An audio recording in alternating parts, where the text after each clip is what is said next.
नमस्कार प्यारे बच्चों, हिंदी की कक्षा में आपका स्वागत है। आज हम कक्षा छठी की पुस्तक ज्ञान सागर का पाठ 3 करने जा रहे हैं। पाठ 3 का नाम बरसते जल के रूप अनेक है। इसके लेखक श्री शिवशंकर जी हैं। इन्होंने इस पाठ में दादाजी और बच्चों की वार्तालाप के माध्यम से जल के अनेक रूपों के बारे में समझाया है। तो आइए बच्चों, आज हम पढ़ेंगे पाठ 3 बरसते जल के रूप अनेक। तो पाठ इस प्रकार से है। मुझे आशा है कि आप इस पाठ को ध्यान से सुनेंगे और समझेंगे। तो आइए बच्चों, पढ़ते हैं पाठ 3, बरसते जल के रूप अनेक।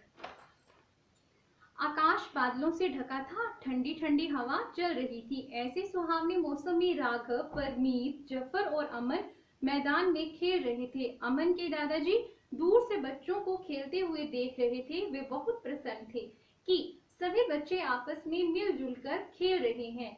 गेंद से खेलने का सिलसिला अभी शुरू ही हुआ था कि अचानक बिजली चमकने लगी। कुछ ही देर में बादल की गरजने की आवाज आई। दादाजी ने हाथ हिलाते हुए बच्चों को वापस आने का संकेत दिया।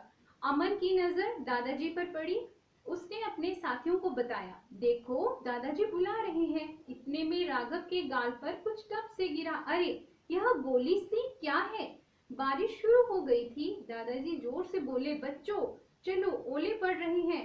अमन, राघव, परमीत और जफर सिर पर हाथ रखे अमन के घर की ओर दौड़ पड़े। दादाजी ने चश्मा उतारा और वे बाहर बरामदे में अपनी आराम कुर्सी पर बैठ गए। दादाजी बोले, बच्चों आज बहुत दिन बाद ओले पड़े हैं। अच्छा हुआ तुम सब चले आए, नहीं तो सिर पर टपाटप होती। बच्चे दादाजी की बात सुनकर खिलखिलाकर हंस दिए। देखते ही देखते बरामदे के आगे का खुला स्थान ओलों से भर गया। राघव ने दादाजी से पूछा, दादाजी ओले क्या होते हैं? दादाजी मुस्कुराते हुए बोले, बच्चों वायुमंडल में विद्यमान जल की बूंदें झटके से उछलकर ऊपर चली जाती हैं। ऊपर की हवा बहुत ठंडी होती है। ये बूंदें वहीं जमकर ओले का रूप धारण कर लेती हैं। इसी प्रकार हवा के झोंके इन्हें और ऊपर उछाल देते हैं। इन ओलों के ऊपर बर्फ की और परतें जम जाती हैं। कुछ भारी होने पर ओले नीचे की ओर गिरने लगते हैं। वाह दादाजी, मुझे तो ये मालूम ही नहीं था। सभी बच्चे बहुत खुश हुए। दादाजी ने बच्चों से पूछा, क्या तुमने पाला पड़ते देखा है? पाला? सभी बच्चे एक साथ बोले। दादाजी ने कहा, सर्दियों में तुमने देखा होगा कि खेतों में सुबह सुबह बर्फ की एक चादर सी दिखाई देती है, यही पाला है। जब ठंड अधिक पड़ने लगती है तब हवा में मौजूद भाप जम जाती है और बर्फ की चादर के रूप में दिखाई पड़ती है। वाह दादाजी, यह भी जल का ही एक रूप है। दादाजी ने समझाया कि जल तो जीवन है, कि इसके रूप भी अनेक हैं। जल जीवन होने के साथ साथ इसके अनेक रूप हैं। इतने में अमन दादाजी के लिए चाय ले आया और दोस्तों के लिए गर्मा गर्म पकौड़े। जैसे बच्चों आप सब अपने दादाजी के साथ बातें करते हैं और उनसे अनेक सवाल पूछते हैं, वैसे ये सब बच्चे अपने दादाजी से सवाल पूछ रहे हैं और उन्हें उनके सवालों के जवाब मिल रहे हैं।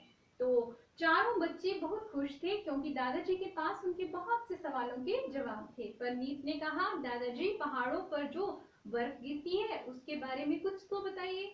दादाजी ये सुनकर मुस्कुराए। दादाजी ने कहा, परमीत पहाड़ ऊंचाई पर होते हैं ना, सो वहां ठंड भी अधिक पड़ती है। शीत ऋतु में और अधिक ठंड के कारण वहां के वायुमंडल में भाप बर्फ के रूप में बदल जाती है। यही बर्फ जब पहाड़ों पर बरसती है तो इसे हिमपात कहते हैं। अब ओले पड़ना बंद हो गया था, हल्की फुहारें सी पड़ रही थी। बच्चे ऐसे सुहावने मौसम में मजे से पकौड़े खा रहे थे और बूंदों की ताल के संग उनका मन मयूर नाच रहा था। मन मयूर नाच रहा था मतलब कि वे बहुत ही ज्यादा आनंदित हो रहे थे, बहुत खुश हो रहे थे। तो इस तरह से बच्चों ये आपका पाठ है बरसते जल के रूप अनेक, जिसमें बच्चों की और दादाजी की वार्तालाप के बारे में बताया गया है कि किस तरह से दादाजी और बच्चे आपस में बातें कर रहे हैं और बरसते जल के अनेक रूपों के बारे में उन्होंने दादाजी से जानकारी हासिल की। तो इस तरह से बच्चों ये आपका पाठ है। इसके लेखक शिव शंकर जी हैं। इन्होंने इस पाठ में बरसते जल के अनेक रूपों के बारे में बताया है। तो इस तरह से मुझे आशा है कि आपने इस पाठ को ध्यान से सुना होगा और समझा होगा। इसके पश्चात मैं आपके साथ इसी पाठ के अभ्यास के प्रश्न उत्तर के साथ मिलूंगी अगले वीडियो में। तब तक के लिए